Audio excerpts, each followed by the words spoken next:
Hi everyone, my name is Bilal Khan and I am your trainer for financial reporting and today we are gonna learn about financial liabilities. Financial liabilities बहुत ही ज़्यादा important है क्योंकि हमने financial assets को already देख लिया है और लास्ट वीडियो में मैंने कन्वर्टेबल बॉन्ड्स के ऊपर बात की थी जो कि अगर आपने उसकी एग्जाम्पल को प्रैक्टिस किया हो होपफुली तो अच्छा होगा और अगर क्योंकि वो बहुत ज़्यादा इंपॉर्टेंट एग्जाम्पल थी और it was very good for exam purpose, तो होपफुली आप लोगों ने उसको अटेम्प्ट किया होगा और प्रैक्टिस की होगी।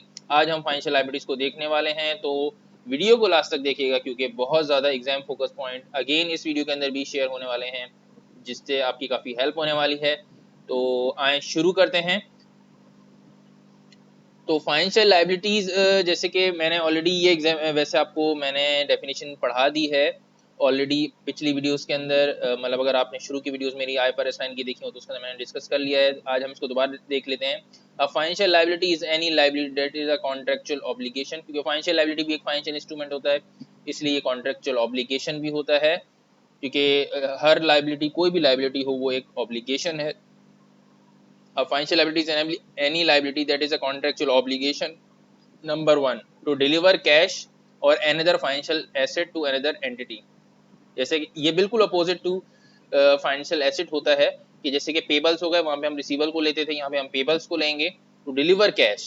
ठीक है, पेबल्स यानी कि और एनी फाइनेंशियल और अनदर फाइनेंशियल एसेट और टू अनदर एंटिटी, क्योंकि हम यहाँ पर इशू कर रहे हैं, यहाँ पर हम जो भी लोन नोट्स डिबेंचर्स या फिर कोई भी हम यहाँ पर सिक्योरिटीज खरीदेंगे वो हम इशू कर रहे होंगे तभी हमारी फाइनेंशियल लायबिलिटी बनेगी। क्योंकि जब हम इशू करेंगे, फॉर एग्जांपल हम शेयर्स की बात कर लें, तभी हमारे पास कैश आएगा और हमारे पर ऑब्लिगेशन बनेगा। ठीक है, जब हमने शेयर इशू किए तो सामने वाली पार्टी हमें जो शेयर होल्डर है वो हमें कैश देगा, तो हमारे पर एक ऑब्लिगेशन क्रिएट होगा और वो हमारी फाइनेंशियल लायबिलिटी बन जाएगी। ठीक है, तो इस तरीके से हमारे पे एक ऑब्लिगेशन बनेगा और फाइनेंशियल लायबिलिटी बन जाएगी। टू एक्सचेंज फाइनेंशियल एसेट्स और liabilities with another entity under conditions that are potentially unfavourable और दैट विल और may be settle in the entity's own equity instrument, हमारे अपने इक्विटी इंस्ट्रूमेंट होंगे। जैसे मैंने शेयर्स की आपको एग्जांपल दी कि हम अपने शेयर्स इशू कर रहे हैं, या हम अपने डिबेंचर्स इशू कर रहे हैं, या हम अपने क्योंकि हमारे पास शेयर उसके अंदर ये हमारे आ नहीं सकता ऑर्डिनरी शेयर्स के अंदर ऑल दो, क्योंकि अगर हमारे लेकिन अगर हमारा प्रेफरेंस शेयर्स हैं जैसे कि डिबेंचर्स हैं या फिर रिडीमेबल प्रेफरेंस शेयर्स हैं, वहाँ पर हमारे पास ये ऑब्लिगेशन बनता है। क्योंकि ऑर्डिनरी शेयर्स में आपको पता है कि हम अपने पैसे वापस नहीं करते।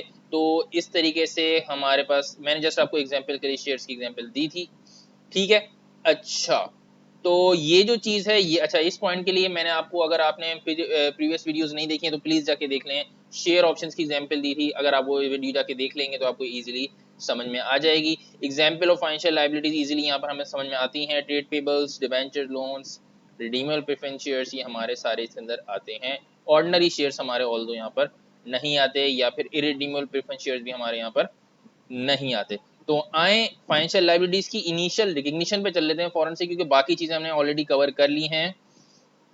डेफिनेशन मैंने आपको ऑलरेडी दोबारा दिखाई है, मैंने प्रीवियस वीडियोस के अंदर अपनी जो शुरू की वीडियो है IFRS 9 की उसमें डिस्कस किया हुआ है। तो मैं अब नीचे चला जाता हूं और मैं बिल्कुल यहाँ पर आ चुका हूं और आप देख सकते हैं financial liabilities, initial recognition of financial liabilities. अब financial liability is initially recognised at its fair value. जैसे फाइनेंशियल एसेट फेयर वैल्यू पे होता था, ये भी फेयर वैल्यू पर ही होगा। This is usually the net proceeds of the cash received less any cost of issuing the liability, यानी कि transaction cost. Subsequent measurement of liabilities, financial liability will be carried at amortized cost. ठीक है, ये क्या है, ये थोड़ा सा मैं आपको चार्ट बता देता हूँ। जैसे फाइनेंशियल एसेट के अंदर हमारे पास दो मॉडल होते थे, आपको याद होगा और मैं ऑलरेडी डिस्कस भी कर चुका हूँ अपनी वीडियोस के अंदर कि एक फेयर वैल्यू मॉडल होता था, एक amortized कॉस्ट मॉडल होता था।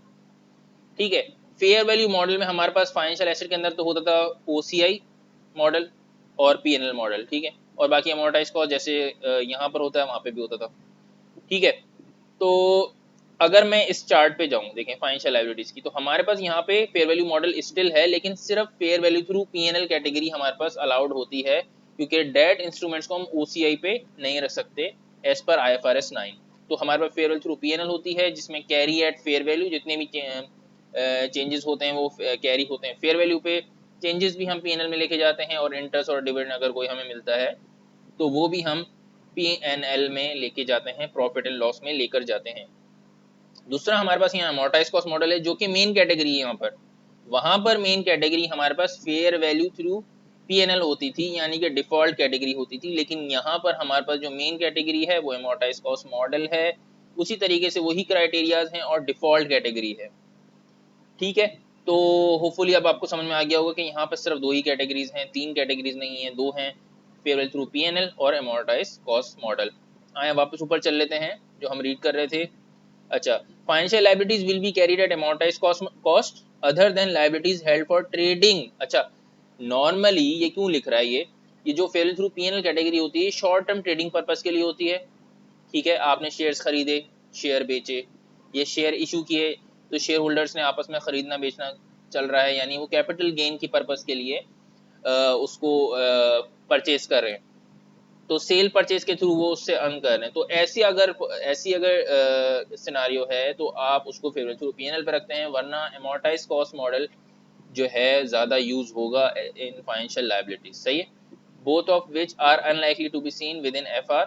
मतलब ये FR का पार्टी नहीं है एक तरह से कि हम इस तरह से देखें, ज्यादा यहाँ पर जो फोकस हो रहा होगा अमोर्टाइज कॉस्ट मॉडल पर हो रहा होगा, तो आपने उसको बहुत अच्छे से समझना है, जो कि हम ऑलरेडी भी अपनी वीडियोस में पढ़ चुके हैं, क्योंकि हम फाइनेंशियल एसेट में अमोर्टाइज कॉस्ट मॉडल को ऑलरेडी कवर कर चुके हैं। जरा सा चेंज आएगा, वो क्या आएगा मैं आपको अभी बता दूंगा। इनिशियल वैल्यू, ठीक है, इनिशियल वैल्यू हम plus effective interest is minus interest paid, ये यानी कि अमोर्टाइज कॉस्ट मॉडल की ही बात कर रहा है। जो शेड्यूल बनाते हैं अमोर्टाइजेशन शेड्यूल, ये हम देखते हैं अभी किस तरीके से होता है कैलकुलेट। ठीक है, अच्छा, the effective interest will be different to the interest paid if there are additional cost of borrowing such as redemption premiums issue cost, ये सारे हम ऑलरेडी कवर कर लेंगे। An example of this type of liabilities a deep discount bond. Deep discount bond यानी कि जिसमें एक जो डिस्काउंटेड बॉन्ड है, जिसमें हाई अमाउंट ऑफ डिस्काउंट मौजूद है, उसको डीप डिस्काउंट बॉन्ड कहते हैं। इसकी हम अलग से एक वीडियो भी बना लेंगे, लेकिन करंटली हम इसके अंदर आज ही थोड़ा सा इसको डिस्कस करेंगे। चार्ट मैंने आपसे ऑलरेडी शेयर कर दिया, डेफिनेशन मैंने ऑलरेडी शेयर कर दी। अच्छा, आपको याद होगा अगर आपने मेरी जस्ट अगेन अगर प्रीवियस वीडियोस देखी हैं, तो फाइनेंशियल एसेट के अंदर हम क्या करते थे, जब भी अमोर्टाइज मॉडल कॉस्ट मॉडल पर लेकर जाते थे, अमोर्टाइजेशन मॉडल पे लेके जाते थे, तो हम क्या करते थे, जब एसेट की ओपनिंग वैल्यू लेते थे यानी कि ब्रॉट डाउन लेते थे, तो हम क्या करते थे, par value minus discount plus transaction cost करते थे। लेकिन क्योंकि ये फाइनेंशियल लायबिलिटी है, तो यहाँ पर हम डिस्काउंट भी दे रहे होंगे, क्योंकि हम इशू कर रहे हैं इस दफा, तो हम डिस्काउंट भी दे रहे होंगे, ट्रांजैक्शन कॉस्ट भी दे रहे होंगे। तो इस वजह से जब भी हम ओपनिंग बैलेंस अमोर्टाइजेशन मॉडल के अंदर हम ले रहे होंगे, तो par value minus discount minus transaction cost लेंगे, क्योंकि हम दोनों चीजें दे रहे हैं। डिस्काउंट भी हमारा एक्सपेंस है जो हम शेयर होल्डर को या फिर जो डेट होल्डर है उसको दे रहे होंगे, और ट्रांजैक्शन कॉस्ट भी हम अल्टीमेटली पे कर रहे होंगे। तो इस वजह से हम minus discount minus transaction cost in case of financial liabilities लेते हैं। तो आए एक एग्जाम्पल को देखते हैं और उससे इसकी कंप्लीट अंडरस्टैंडिंग ले लेते हैं, आपको इजीली समझ में आ जाएगा, क्योंकि आपने अगर फाइनेंशियल एसेट पढ़ा हुआ है तो ये आपके लिए इतना प्रॉब्लमेटिक नहीं होगा। एग्जाम्पल नंबर 7 हम करने जा रहे हैं, और हमने यहाँ पर यकीनन इशू किया है लोन नोट, और लोन नोट एक डेट की नेचर है जो कि एक फाइनेंशियल लायबिलिटी है। अगर हम इशू कर रहे हैं इशू, ठीक है जी, तो 8% लोन नोट्स हमने इशू किए हैं, $100,000 इसकी पार वैल्यू है। डिस्काउंटेड बॉन्ड है ये $1,000 का, और प्रीमियम हमें यहाँ पे मिलने वाला है एट द टाइम, हमें बल्कि पे करना पड़ेगा, क्योंकि प्रीमियम यहाँ पे अभी क्योंकि हम इशू कर रहे हैं तो हमें प्रीमियम देना पड़ेगा, ठीक है ना। तो $3293 हमारा प्रीमियम है, ट्रांजेक्शन कॉस्ट $1,500 है, मार्केट रेट हमारा 9% है, और इफेक्टिव रेट भी हमें दिया गया है जो कि 10% है। तो अगर दोनों साथ होते हैं, हमें याद होगा कि हम इफेक्टिव इंटरेस्ट रेट लेते हैं। मैच्योरिटी 3 इयर्स है। तो आए इसको सॉल्व करते हैं। ये हमने अपना बना लिया ऑलरेडी, जैसे कि मैं हमेशा बना लेता हूँ, अमोर्टाइजेशन शेड्यूल।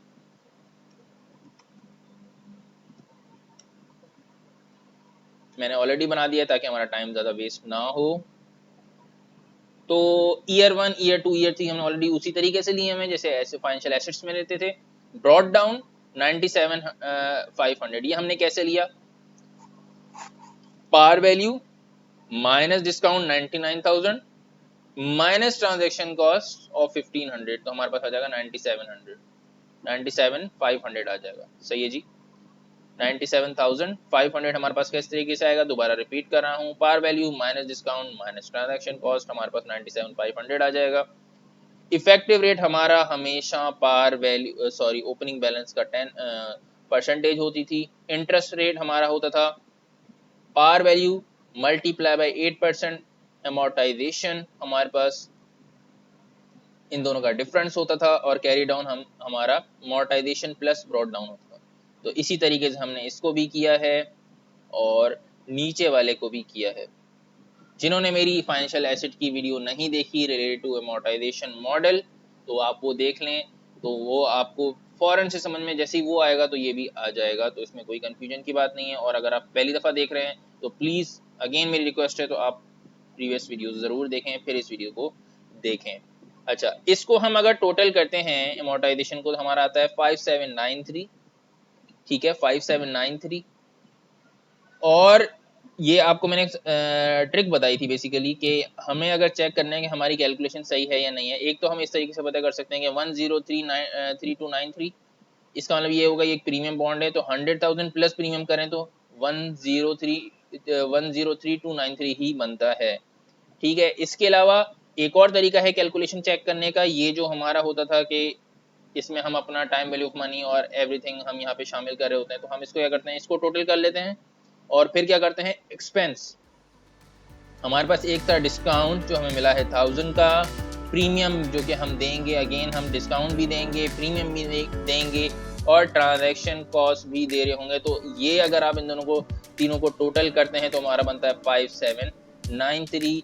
इस तरीके से हमें पता चल जाता है कि हमने अपनी कैलकुलेशन को सही किया है या नहीं किया, ठीक है जी। तो ये था हमारी फाइनेंशियल लायबिलिटी। होपफुली आप लोगों को समझ में आई होगी। अगर कोई भी क्वेश्चंस और क्यूरीज हैं आप नीचे मुझसे कमेंट्स में पूछ सकते हैं। नेक्स्ट वीडियो में पॉसिबली मैं इसकी कुछ एग्जांपल्स पे जाऊंगा या किसी डिफरेंट टॉपिक पे जाऊंगा रिलेटेड टू फाइनेंशियल लायबिलिटी। अगर आप न्यू टू चैनल हैं तो चैनल को प्लीज़ सब्सक्राइब कर लें, और अगर वीडियो पसंद आई हो तो वीडियो को लाइक कर दें, शेयर कर दें अपने फ्रेंड से, ताकि उनकी भी हेल्प हो सके। तो वीडियो को आज हम यहीं तक रखेंगे। I will be here with a new video very soon. Till then, goodbye, Allah Hafiz.